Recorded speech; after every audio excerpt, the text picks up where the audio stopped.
Hi everyone, and welcome back to this series of short videos about CytoPipeline, an R package suite, a tool for building and visualizing pre-processing pipeline for cytometry data.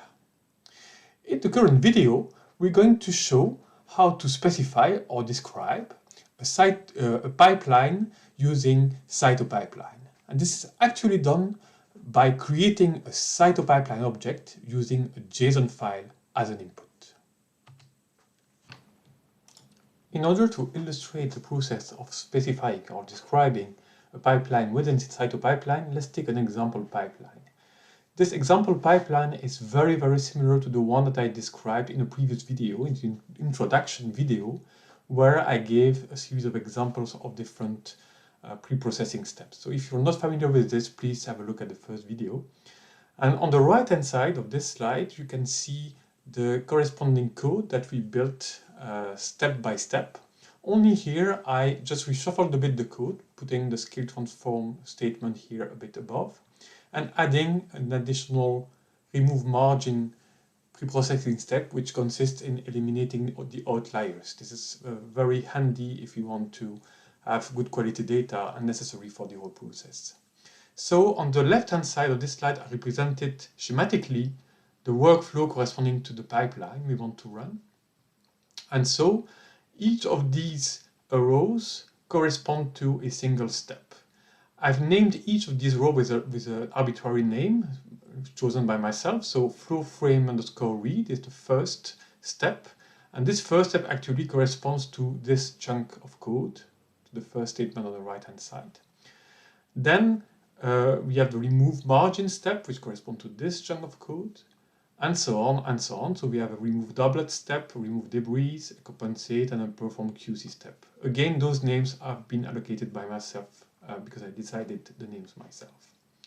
Okay, and we can see here that we have kind of a cascade of different steps, with the output of one step being the input of the next step.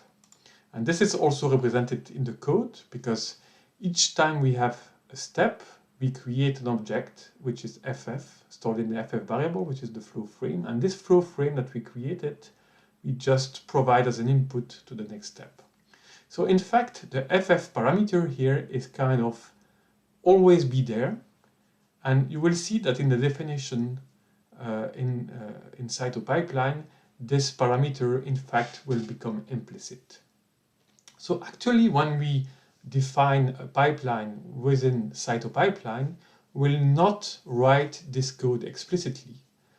To the contrary, in fact, we will centralize the definition of this workflow in a file. And so this file can show you in here. So we are in RStudio, and I can show you hbvt_demo_pipeline.json, which is a JSON file. So what is a JSON file? For those who are not familiar with this, JSON file is a text format for a file, meaning that it is human readable, and it is basically based on a series of key values. And so basically those values, they can also be themselves either array, and the arrays are surrounded by square brackets like this one. And the value itself within an array or any value can also be a more complex structure. For example, this structure, basically surrounded by curly braces, is itself composed of a series of key attributes, so key values pairs. So by doing this, so by using this format, we will define our pipeline. So first of all, we will have a look at this flow frames pre-processing steps input. This is the input which contains all the steps that will be applied on each file that we want to pre-process. So we'll leave this chunk here related to the scale transform a bit for later. Now looking and zooming into this, so this is a pre-processing queue, meaning that it is composed of an array of different processing steps. Each processing steps is a complex structure which is composed of a name. The name is here and is mentioned here as a character string, flow frame read.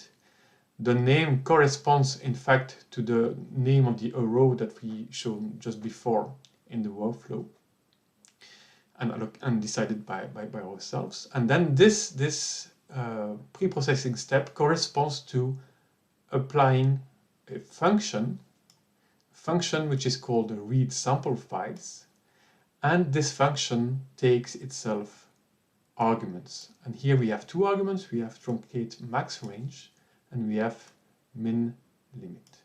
So this corresponds one-to-one with what we shown here in when describing the naive code here that we built step by step, that we are not going to use here. Okay, so this is the first step, and then we can the same way describe all the successive steps one after the other. So the remove margin, which calls a function with specific arguments. Then we have all the familiar processing steps that we defined before, that we explained during the introductory video. So here we have allocated the name remove_doublets, and the function that we call is remove doublets CytoPipeline with the same arguments as before. So what are the area channels and height channels, and the number of standard deviation, robust standard deviation we want to apply. And we have this for all the successive steps: remove debris, compensation, and here we use PicoQC for quality control, meaning that we had to compensate before. We have this particular parameter pre-transform equals true. I'll come back on this later on. But we also have a series of parameters which corresponds to the PicoQC parameters that the user can set up. Note that if we don't specify those arguments, then the function is supposed to provide default value for the missing parameters.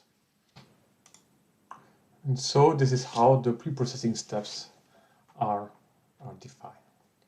Now I'm coming back to something that I've hidden until now, is the fact that not only the pre-processing steps of a file are specified in a pre-processing queue, but also the way to create the so-called scale transform list. The scale transform list is a list of transformation that are used to transform the scale of the different channels. And this can happen either using an algorithm, so automatically based on the distribution of the channels. But here we decided to implement it by just reading our RDS object on the disk by using this function read RDS object. So this is important because it's another processing queue that will be run first, and it will create a transformation list that will also be an implicit parameter to the processing steps that will be applied on each of the sample files. And this is why basically we have this pre-transform equal true, because in the quality control PicoQC function there is an additional parameter which corresponds to the transform list, which is implicit because it is passed from the previous processing queue, so the processing queue that is aimed at creating the scale transformation list. So this is the same implicit kind of parameter as the flow frame, because we mentioned also that the flow frame is an implicit parameter that is passed from one processing steps to the other. So flow frame and transformation list are two implicit parameters in this description. Okay, so now let's move to the code, the effective code that we're going to use to create the CytoPipeline object. So we have defined the pipeline definition into the JSON file. And so now we will be creating the CytoPipeline object. So first we load the CytoPipeline and CytoPipeline utils packages. And we need both CytoPipeline and CytoPipeline utils because CytoPipeline utils will contain the actual wrappers, so the function that will be used inside the pipeline. So we'll need to have this loaded in order for the pipeline to correctly execute.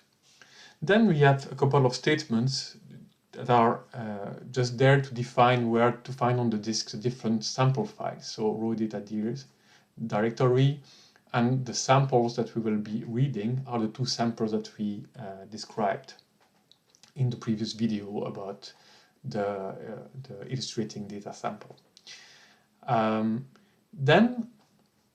So after having stored the different samples into my samples variable, we'll also need to specify an experiment name. So experiment name will be a key that will be assigned to a run of a particular CytoPipeline, meaning that if we have two ways of performing a pipeline with different steps or in different orders or with different parameters, we can use different experiment names and then store the results separately on the disk, so attached to different experiment names. Okay, so those are stored in temporary variables for now. We define the JSON file, so using the name of the file that we just saw before.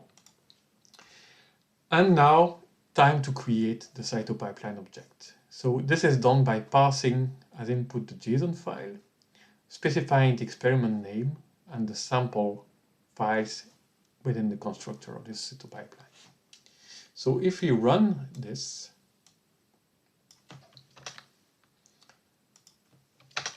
this will create a pipeline object, and we can now display the content of the object.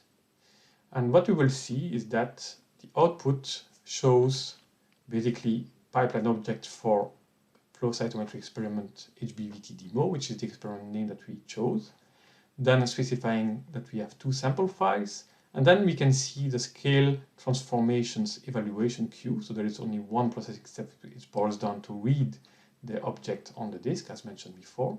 And then we have the other pre-processing evaluation queue, which is made of 6 different processing steps, and there we can find back all the steps that we define in the JSON file. So flow frame read, remove margin PicoQC with the corresponding function and arguments, and we can see all the 6 different steps in here.